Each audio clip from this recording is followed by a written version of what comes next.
Selamat siang, Kak. Selamat siang. Selamat datang ya di sesi konseling kali ini.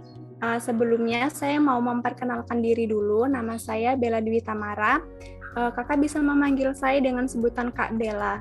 Nah, kali ini saya akan menjadi konselor untuk memfasilitasi kakak pada sesi konseling hari ini. Seperti itu. Kalau boleh tahu nama kakak siapa? Perkenalkan, nama saya Nindya Diarisna. Bisa dipanggil Nindi atau Caca gitu. Oke. Kalau gitu saya panggil dengan sebutan Kak Nindi ya. Oke, baik. Nah, Kak Nindi, gimana nih kabarnya? Sehat nggak? Alhamdulillah secara fisik saya sehat walafiat, tapi mungkin secara batin atau mental saya butuh pertolongan mungkin. Oke, semoga setelah sesi konseling ini Kak Nindi bisa merasa baikan ya. Amin. Sebelumnya Kak Nindi udah pernah ikut sesi konseling atau ini baru yang pertama kali? Kebetulan ini sesi konseling pertama saya. Sebelumnya saya mungkin udah ada niat untuk melakukan sesi konseling gitu. Cuman maju mundur sekarang baru punya keberanian gitu untuk ngelakuin sesi konselingnya. Oke, baik. Untuk kegiatan Kak Nindi sehari-hari itu lagi sibuk ngapain ya? Apa Kak Nindi masih kuliah atau sudah kerja gitu? Kebetulan aku sekarang masih mahasiswa di salah satu universitas swasta di Yogyakarta, dan baru Oke. di semester 5, udah mau semester akhir ya gitu. Terus sehari-harinya juga aku ngikutin salah satu program pemerintah, yaitu program Kampus Merdeka, yang mana cabangnya aku ikutin Kampus Mengajar. Jadi sehari-harinya aku ngajar di salah satu SD, sekolah dasar di sini, di daerah aku. Gitu aja sih. Oke, berarti Kak Nindi itu termasuk mahasiswa yang aktif ya? Kebetulan seperti itu. Oke. Pasti lagi banyak tugas ya, Kak, karena tadi Kakak bilang kan udah masuk semester atas ya. Hmm. Oke, apalagi sekarang dilakukan secara daring. Semoga aja walaupun Kak Nindi lagi banyak tugas, Kak Nindi tetap bisa mempunyai waktu untuk beristirahat ya. Semoga aja gitu. Oke, kalau begitu sebelumnya saya mau mengucapkan terima kasih banyak atas kesediaan Kak Nindi sudah meluangkan waktunya untuk mengikuti sesi konseling pada hari ini. Nah, sebelum itu saya juga mau menginformasikan beberapa hal. Yang pertama adalah segala sesuatu yang Kak Nindi bicarakan kepada saya hari ini itu akan saya jaga kerahasiaannya. Nah, jadi harapan saya Kak Nindi itu bisa bercerita atau menceritakan semua keluh kesah Kak Nindi secara nyaman seperti itu. Nah, nanti ketika di tengah sesi perjalanan konseling, Kak Nindi ada indikasi yang membahayakan Kak Nindi atau mungkin orang terdekat Kak Nindi seperti keluarga maupun teman, maka saya punya hak untuk melaporkan hal tersebut kepada atasan saya, seperti itu. Apakah sampai sini Kak Nindi ada yang mau ditanyakan atau kurang jelas? Sudah mengerti. Jelas semua. Kalau gitu kita bisa mulai ya Kak sesi konseling pada hari ini. Oke. Oke, nah apa nih yang memutuskan Kak Nindi untuk mengikuti sesi konseling ini? Jadi gini, kebetulan saya kan termasuk mahasiswa udah mau di tingkat akhir ya gitu, udah semester 5 gitu. Ya. Nah, perkuliahan saya ini sedang berlangsung daring. Jadi ya udah online aja gitu, jadwalnya nggak ada jadwal yang kayak ke kampus gitu kan. Nah, dengan jadwal daring saya ini, tugas-tugas saya tuh makin membludak gitu, makin banyak gitu. Kalau biasanya saya kuliah secara tatap muka gitu di kampus ya, dosennya itu nggak ngasih tugas setiap harinya, setiap minggunya gitu loh. Jadi kayak seadanya aja. Jadi nggak pernah ngerasa yang punya tugas tuh bener-bener banyak gitu, nggak pernah gitu.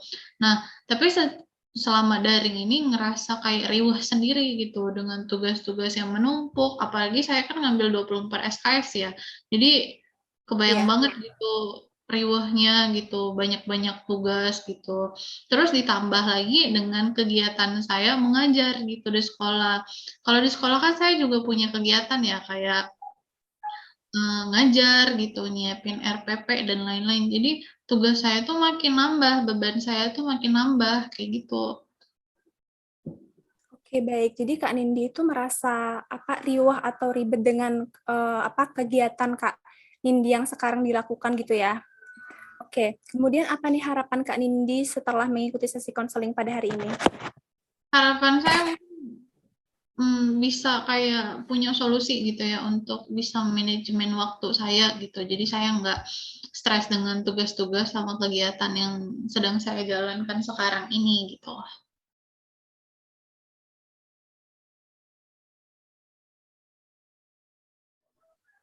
Oke, baik. Tadi kan saya dengar Kak Nindi bilang stres gitu ya.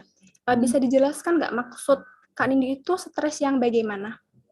Nah, jadi sebelumnya itu sebelum saya kuliah secara daring seperti ini kan kuliah kan normal ya kayak biasa gitu kan. Tugasnya kan nggak banyak gitu. Jadi kayak kehidupan normal orang pada umumnya aja gitu. Tapi setelah daring ini ngerasa kayak riuh dengan tugas, terus dengan kegiatan. Sebelumnya saya tuh nggak pernah jadi mahasiswa seaktif ini. Jadi tuh kayak ngerasa ini bukan saya gitu, ngerasa stres aja gitu. Emosi saya jadi meluap-luap gitu. Jadi mungkin karena badan saya kaget, capek gitu ya, kayak nggak punya waktu untuk bernafas dengan segala kegiatan yang banyak ini gitu. Jadi yang bikin saya stres itu karena gitu.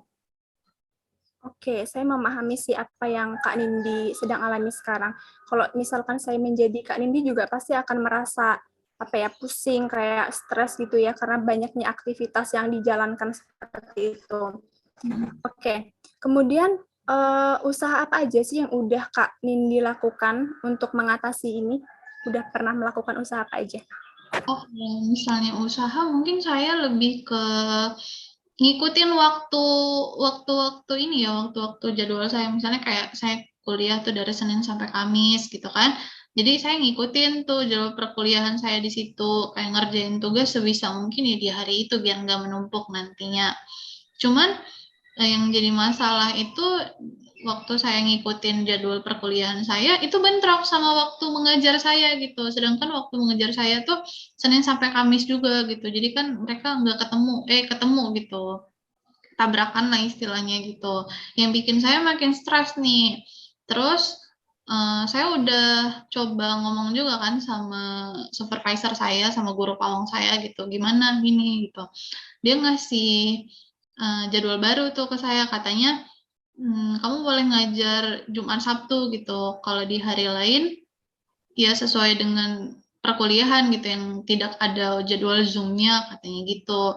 Cuman karena ditambah dengan Jumat Sabtu, biasa kan saya nggak ngapa-ngapain nih ya Jumat Sabtu gitu. Sekarang kan nambah, jadi kayak makin makin stres, makin bingung gitu, nggak punya jadwal untuk leha-leha, nggak punya jadwal santai gitu. Jadi seminggu full gitu. Itu yang bikin saya makin stres gitu. Makin kayak moodnya tuh makin berubah-ubah gitu. Oke, jadi di sini Kak Nindi tuh sudah melakukan berbagai cara untuk mengatasi ini semua, gitu ya. Baik, kemudian menurut Kak Nindi sendiri, apakah usaha yang Kak Nindi lakukan tadi sudah maksimal? Dibilang maksimalnya mungkin belum, karena saya ngerasa bukan usaha yang bagus banget gitu, cuman ya sebisa saya cuman bisa sampai situ gitu, udah kayak ngatur ulang jadwal, ngomongin ini ke guru pamungnya gitu, cuman ya tetap aja gitu ke diri saya tuh belum ada perubahan gitu, masih aja ngerasa stres gitu, masih riweuh lah gitu. Oke, oke. Kemudian tadi kan Kakak bilang, Kak Nindi bilang ada stres gitu ya. Apakah dari kejadian itu menjadi pemicu utama? Maksudnya kegiatan Kak Nindi tadi yang misalkan kuliah kan udah masuk semester atas, kemudian Kakak ikut magang juga, apakah itu menjadi pemicu utama timbulnya Kakak menjadi stres dan bingung atau riwahnya itu? Ya pasti itu jadi penyebab utamanya juga, karena kan dari yang masalah saya soal kurang bisa memanajemen waktu ini kan jadi bikin mood saya rusak gitu ya. Jadi kayak marah-marah, jadi kayak kepikiran gitu loh jatuhnya, wah tugas saya yang ini tuh belum selesai, tapi tugas-tugas yang lain tuh udah nyampe gitu. Jadi kan makin bikin otak saya tuh bercabang-cabang gitu. Jadi Oke, oke. bikin saya marah-marah gitu. Apalagi mungkin dampaknya itu kena ke orang-orang sekitar gitu. Oke. Jadi kejadian tadi itu merupakan pemicu utama, begitu ya, Kak? Oke. Seberapa sering sih Kakak itu merasa stres gitu? Cukup sering, makanya gitu kayak Yang cukup kegiatan. sering ya? Iya, cukup sering karena kegiatan saya kan full ya, Senin sampai Iya. Sabtu jadinya. Palingan Minggu yang waktu nggak ada jadwal gitu. Cuman ya Minggu juga dipakai untuk ngerjain tugas yang belum selesai-selesai sebelumnya kan gitu. Karena kan tugasnya Hmm, nggak cuma ngisi kuis, kadang ada yang ngisi laporan ini itu, nge-review tugas gitu kan, nge-review jurnal dan sebagainya gitu. Kadang ngerasa riuh sendiri gitu, nggak punya waktu untuk istirahat gitu sih. oke, baik.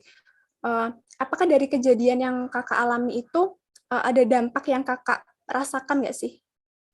Dampaknya itu saya jadi marah-marah gitu sama orang sekitar gitu, apalagi mungkin karena saya sering berinteraksi sama pacar saya, sama orang tua di rumah Ya. gitu kan. Jadi mereka yang kena imbasnya gitu. Kayak misalnya pacar saya mungkin Oke. sedang bercanda gitu ya sama saya, tapi saya nanggepinnya terlalu serius, jadi marah gitu. Mungkin ibu saya yang ngomongnya cuman batas nyuruh sesuatu yang tidak terlalu membebankan, tapi menurut saya itu beban gitu. Jadi kayak suka tiba-tiba emosian terus meledak aja gitu. Orang terdekat sih yang Baik. jadi Jadi dampak. dampaknya itu lebih ke emosional gitu ya, Kak, suka marah-marah gitu ya. Terus terkadang melampiaskannya ke pacar misalkan gitu ya. Nah, apakah Kak Nindi itu merasa bersalah telah melakukan hal tersebut kepada orang terdekat, misalkan pacar Kak Nindi yang tadi Kakak ceritakan? Mm-mm. Kalau misalnya merasa bersalah mungkin pas udah sadar ya, pas udah tenang gitu, itu merasa bersalah banget tuh kayak mikir kenapa tadi aku kayak gitu ya gitu. Seharusnya kan mungkin dia cuman mau nenangin gitu ya karena aku lagi kenapa-napa gitu, tapi kok marah. Tapi pas lagi di situasi itu, pas lagi moodnya lagi jelek-jeleknya gitu kan kayak nggak sadar gitu untuk ngelakuin hal-hal yang kayak gitu. Oke, baik. Eh, Gini, bagaimana perasaan Kak Nindi setelah menceritakan kejadian ini, kejadian ini kepada saya? Mungkin saya lebih lega ya karena sebelumnya saya kayak Oke. ngerasa nggak mungkin gitu ceritain ke orang-orang sekitar saya karena mereka kan udah kena dampak dari emosi saya ini tadi ya, jadi kayak nggak mungkin lah untuk curhat sama orang sekitar, makanya mungkin lebih baik saya curhat sama mbaknya aja gitu. Iya sih. Oke, oke. Baiklah kalau seperti itu. Apakah ada hal lain yang ingin Kak Nindi ceritakan? Udah sih cuman itu aja. Oke, kalau begitu sesi konseling pada hari ini akan kita cukupkan sampai di sini ya, Kak. Untuk jadwal yang berikutnya akan ada admin saya yang akan menginformasikan kembali kepada Kak Nindi seperti itu. Terima kasih, Kak. Oke, terima kasih.